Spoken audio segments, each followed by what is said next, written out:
Москве открылась грандиозная международная выставка «Форум Россия». Подобного масштаба и размаха в современной истории страны еще не было.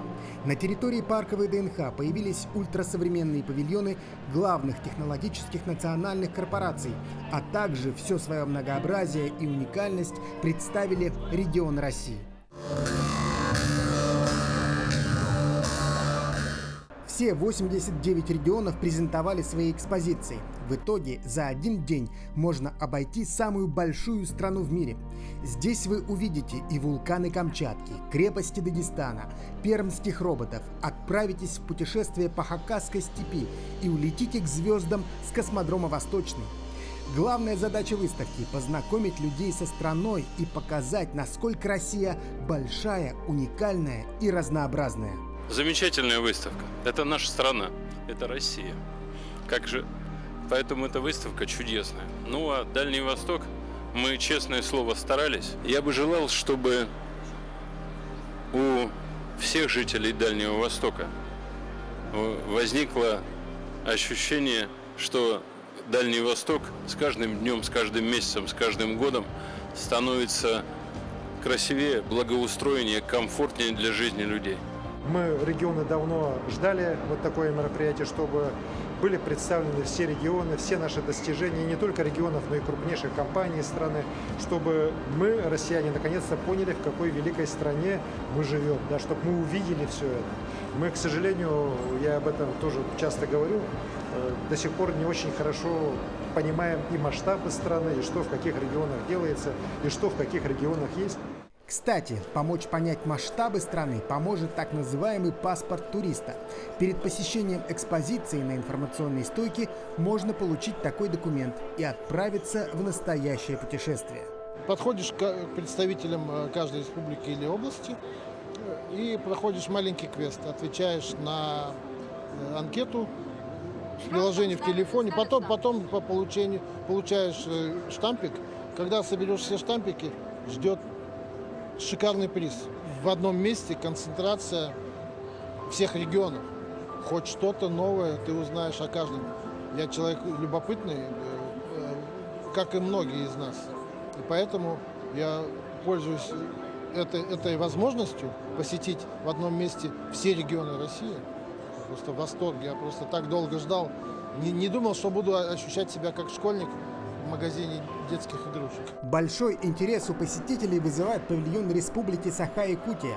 Это в прямом смысле 80 квадратных метров красоты, трехметровые белоснежные стены, мультимедиа-объекты и тач-панели. Наш стенд посвящен теме Олонхо. Знакомство с эпосом начинается прямо на входе. Гостей встречает священное дерево Аллукмас и арка Ан-Артык, которую сторожит богатырь Нюргун-Ботур, который не только просто так стоит, он еще и говорящий, будет приветствовать всех гостей, всех посетителей нашей экспозиции, а также он исполнит отрывки из Олонхо.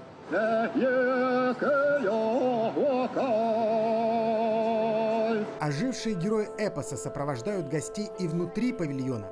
Снегурочка знакомит с якутской зимой, а рядом жители Серединного мира зовут каждого заглянуть на огонек. У нас вот специально создано программное обеспечение, где будут представлены картины, посвященные Олонхо, известных художников. В том числе есть детские рисунки, которые оцифрованы и анимированы. Можно послушать исполнение Олонхо нашими олонхосутами. Очень необычная вещь. Первый раз такое вижу. Как вы думаете, для чего она? Нам уже рассказали. Это чтобы от комаров отмахиваться. Неожиданно так зашли сюда, даже не думали, что пойдем. Об Якутии практически ничего не знаем. Очень-очень интересно. Какие-то новые факты. Конечно, не могу прям сказать, что я что-то сейчас поняла, но думаю, сейчас еще посмотрим, и она останется очень много в копилочке нашей. Народные костюмы очень-очень шикарные, интересные.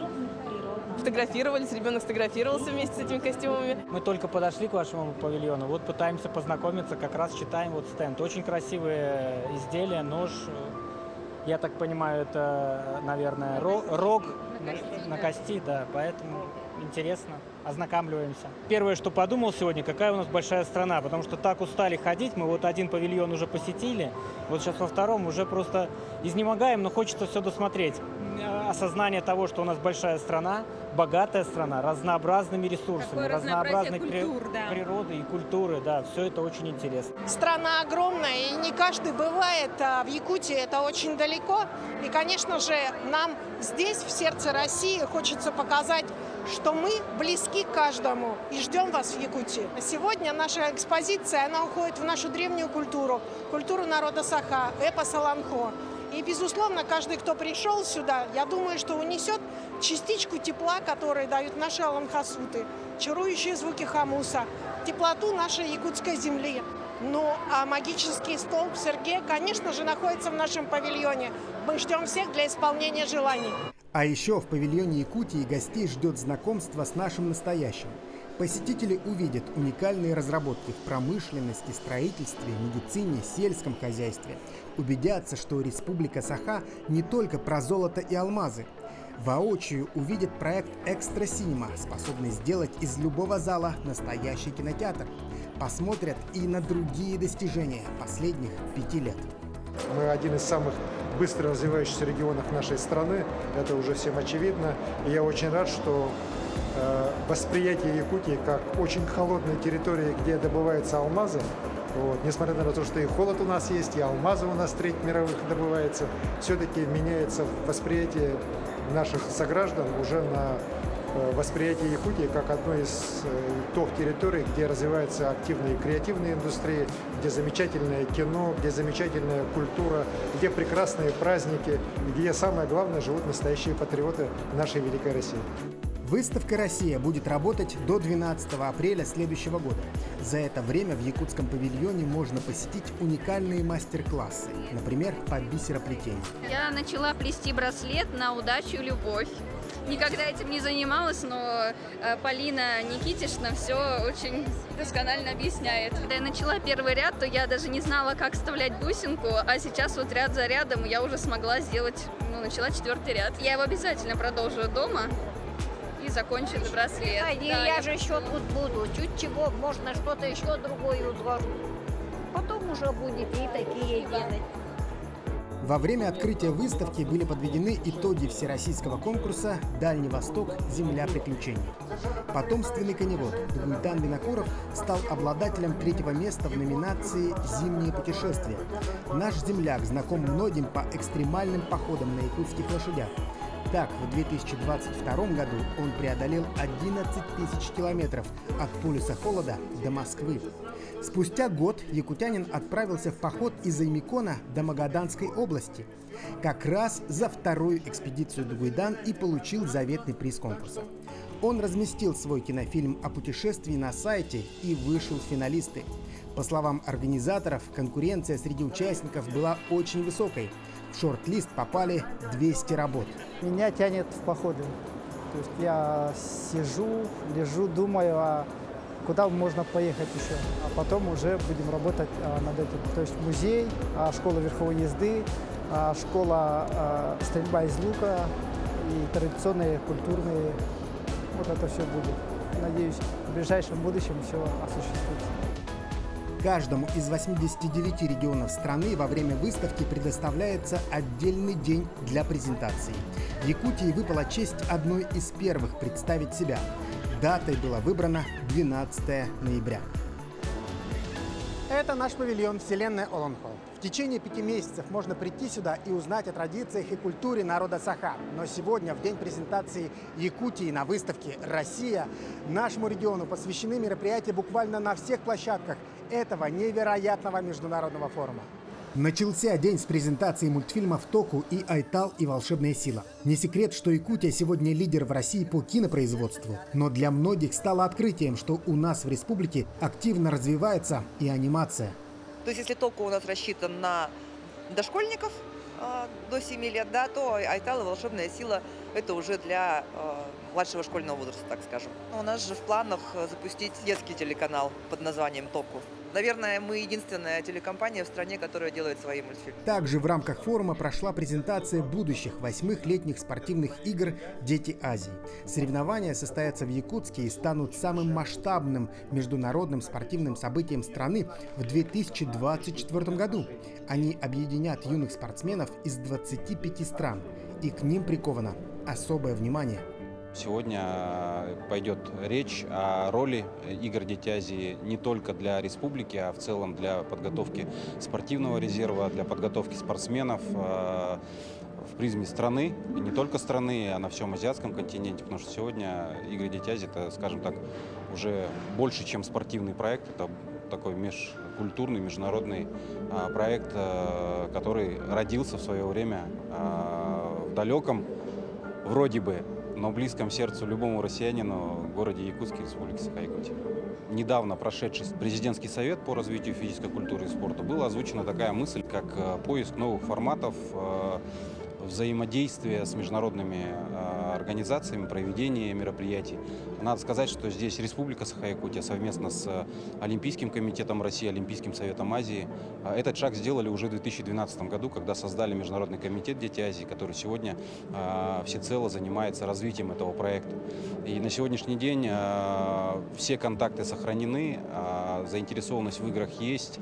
Это, скажем так, для подготовки спортивного резерва, для будущего страны в том числе, остается, наверное, главной идеей.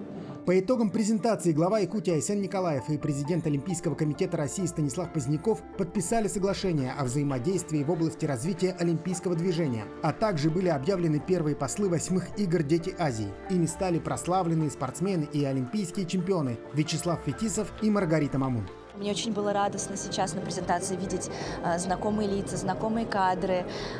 Я как бы сама наполовину бенгалка, и я надеюсь, что делегация Бангладеша тоже, возможно, приедет. Я им напишу, чтобы они приезжали. То есть Азия в моей крови, поэтому для меня большая честь быть послом. Я, конечно же, желаю продуктивной и успешной подготовки и, конечно, проведения соревнований. Чем больше таких соревнований, тем лучше. И это огромный праздник для них, и это огромная возможность увидеть, прочувствовать формат универсиадских игр и потом последствия Олимпийских игр, потому что и вообще в целом формат проведения игр раз в 4 года – это уже сразу накладывается большая ответственность. Это огромный опыт для детей будет и в дальнейшем. Поэтому это очень важное соревнование. Это действительно формирование в дальнейшем олимпийской сборной. И, конечно же, я надеюсь, что кто-то из ребят дойдет до Олимпийских игр, и для них это уже будет не сюрпризом, как там все устроено, как все проходит, по какому формату. И уже будет большой опыт. А опыт такой обязательно важен. В этот день много говорили и о развитии Якутии. Прошли презентации инвестиционных проектов в IT-секторе, добывающей промышленности, сельском хозяйстве, туризме. Наша республика представила себя с самых разных сторон. Причем подобная презентация важна и для иностранного сотрудничества. Выставку «Форум России» активно посещают и иностранцы. Вот и китайские бизнесмены заинтересовались Якутией. Сегодняшняя выставка это просто невероятно. Именно насчет этого мы считаем, что это государственный праздник. И здесь все это съедение, особенно в Якутии. Это, представляете, 3-й Китай по территории и 5-й Россия. И очень богатый. Богатый не только ресурсом, не только полезно ископаемых, а еще цивилизация. В первую очередь это обмен культуры. В Якутии, как всем известно, тоже древняя территория, а там цивилизация и культура уже более 4000 лет. И поэтому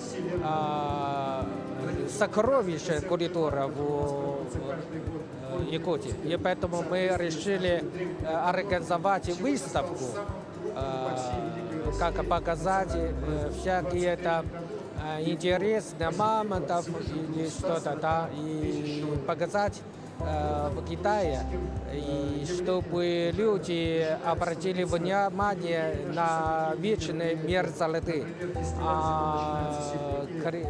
клинические вопросы. Одним из самых ярких событий Дня Якутии стало массовое исполнение песни «Русский танк Алеша», посвященной подвигу прославленного экипажа. На главной уличной сцене выставки форума выступил известный вокалист Юрий Кононов в сопровождении ансамбля песни и пляски ракетных войск стратегического назначения «Красная звезда». На праздник приехали и герои-танкисты. Во время исполнения песни они также присутствовали на сцене, а после выступления поделились своими эмоциями. Спасибо, конечно, музыканту, певцу этому. Ну, гордость, конечно, и эмоциональная песня такая. Ну, спасибо ему все за эту песню. Скажу просто два слова. Было сильно. Просто сильно. У некоторых даже, может быть, даже и слезы потекли. Сейчас можно смотреть патриотический подъем просто-напросто даже тех же людей, которые просто-напросто дети сейчас идут куда, не на какой-то там финансовый куда-то поступать, а именно на военных идут учиться. Это и тот наш, они же наше будущее. В день своей презентации Якутия не переставала удивлять всех пришедших на выставку. На главной сцене 75-го павильона прошла церемония бракосочетания двух якутян – Владислава Федорова и Жанны Ксенофонтовой. Свидетелями торжества стали тысячи гостей форума, а предшествовал регистрации традиционный обряд одевания невесты народа Саха. Поверх платья шуба, затем серебряный пояс, украшения, шапка джабака и завершающий аксессуар – теплые варежки. С таким продуманным до мелочей образом якутскую невесту выдавали замуж в XIX веке.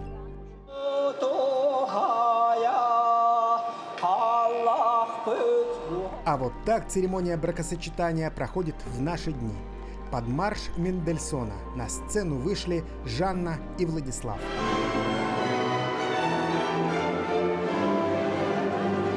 Наряд современной невесты тоже в якутском стиле. Чего стоит платье? Богато украшено узорами. Жених также в национальном костюме, одет в кафтан с поясом. Свадебные традиции якутов уходят корнями вглубь веков. И все же главными вещами остаются горящие от счастья глаза и ответ на вопрос «Согласны ли вы?» Да, согласен. Прошу ответить вас, невеста. Да, согласна. Объявляю вас мужем и женой.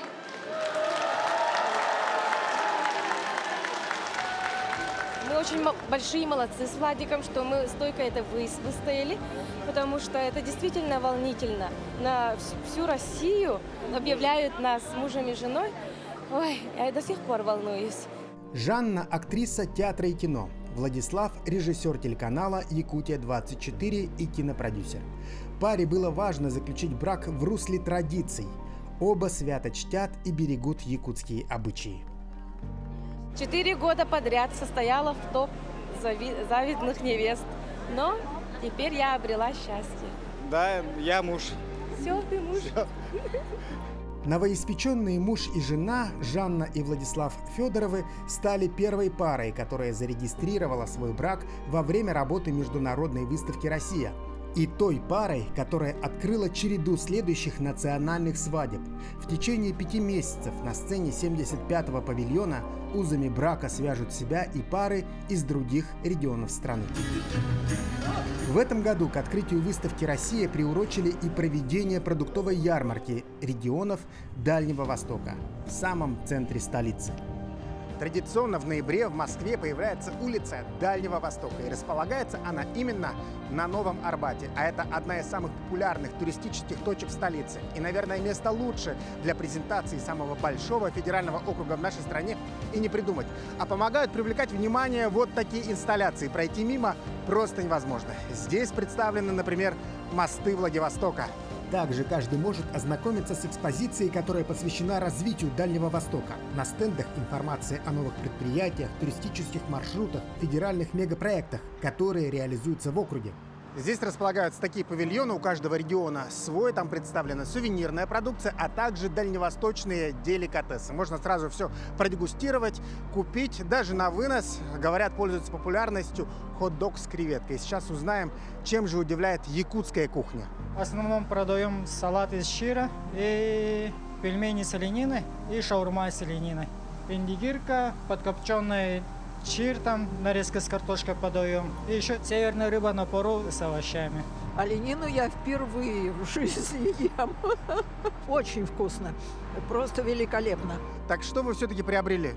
Что я купил, мой дорогой? Салат индигирка, якутская деликатес. Хочу попробовать эту всю красоту. Батюшки. Это же прелесть. Рядом расположились ребята из Хатасской агрошколы. Они тоже привезли свою продукцию. Это пакетированная уха, тушенка, ягоды и напитки, мед. Москвичам, скорее всего, наша продукция, она в диковинку. Не все понимают, что мы кушаем жеребятину. Молодежь больше покупает продукцию нашу, которая пакетирована, удобно с собой брать, она легкая. Просто нужно добавить нашу продукцию в воду, и она будет уже готовая. Попробовать якутские деликатесы можно и на самой выставке в ВДНХ. Там состоялось торжественное открытие Дома российской кухни. Это уникальная площадка, где представлены регулярные кулинарные мастер-классы, дегустации напитков и традиционных блюд. Сейчас здесь открылось сразу 15 корнетов, то есть точек продаж блюд из различных регионов. Здесь можно найти и деликатесы из нашей республики. Это абсолютно новый формат на гастрономической карте Москвы. Основная задача выставки России – показать, насколько грандиозная, масштабная, вообще самая лучшая в мире страна наша, да, и наконец-то начать гордиться. Мы здесь как раз говорим об открытии национальной такого дома кухни, где мы можем познакомиться с любыми кухнями народов России и, безусловно, начать изучать себя изнутри, понимать, что на самом деле внутри у нас намного лучшие продукты и интереснее, качественнее блюда. В меню якутского мини-ресторана уха, колбаски из лосятины, блюда из грибов, арктический чай и, конечно же, наша северная рыба. Тут представлено очень много позиций, но самое главное, это, сами знаем, это наша строганина, индигирка, салат. Они самые ходовые сейчас у нас. Мы не успеваем даже подавать его. И народ ждал этого момента, когда появится настоящее мясо, когда появится настоящая рыба. Вот она появилась. Кроме якутских блюд, здесь можно найти деликатесы из Бурятии, Калининграда, Мурманска, Карелии, Камчатки и других регионов. Также Дом российской кухни станет площадкой для гастрономических презентаций, фестивалей и мастер-классов. По мнению экспертов, все это поможет и в продвижении туризма. Многие, заходя в Дом российской кухни, идут сразу в уголок Республики Саха-Якутия, потому что строганина, индигирка, все, что не продается в Москве, можно покушать именно здесь. Сегодня вкусная Якутия, сегодня промышленная Якутия, сегодня культурная Якутия представляет все свои достопримечательности на всех площадках. Дом российской кухни, как и сама международная выставка «Форум Россия», будут работать до 12 апреля 2024 года. И интерес к ней невероятный. За первые недели преображенные павильоны ВДНХ посетило уже больше 1 миллиона жителей и гостей столицы. И, конечно же, это далеко не рекорд. Эксперты прогнозируют особый всплеск посещаемости на новогодние праздники. А значит, все эти люди смогут познакомиться с Якутией и полюбить нашу Северную Республику. И в конце небольшая ремарка. Если соберетесь посетить выставку «Россия», то не забывайте, понедельник – это выходной. Все остальные дни двери павильонов открыты абсолютно бесплатно. Максим Кардозу, Айсена Бурнашова, Алексей Семенов, Виктор Полисов, Григорий Николаев, Григорий Охлопков, Дмитрий Зорин. Москва.